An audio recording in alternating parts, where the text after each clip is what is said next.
भारतामधल्या तळागाळामधील आणि गरीब लोकांसाठी एक खूप छान ऑप्शन असतो ते म्हणजे अल्प बचत योजना आणि त्याच्या रिगार्डिंग एक चांगली न्यूज आली याच्यामध्ये।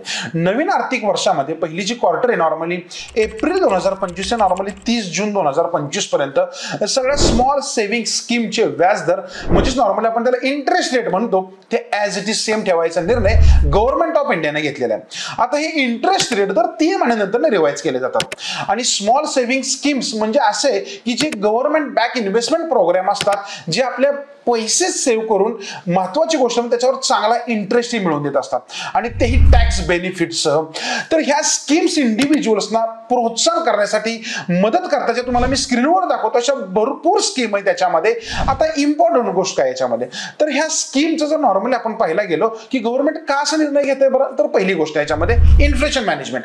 आपल्या भारतात इन्फ्लेशन स्टेबल आहे आणि ते स्लो रेटने वाढत आहे तर नॉर्मली अशा वेळी काय होतं गव्हर्नमेंट रेट कमी करत नाही त्यांना वाटतं की त्याचा खूप काही मोठं ड्रास्टिकल चेंज नाही होत। दुसरी गोष्ट इनकरेज सेव्हिंग्स अशा small saving scheme middle class house holds मध्ये खूप साऱ्या पॉप्युलर आहेत आणि ही एक चांगली इन्व्हेस्टमेंट रेट असून अजून सेव्हिंग करायला लोकांना मोटिवेट करतात त्यामुळे त्यांनी ॲज इट इज ठेवलेत।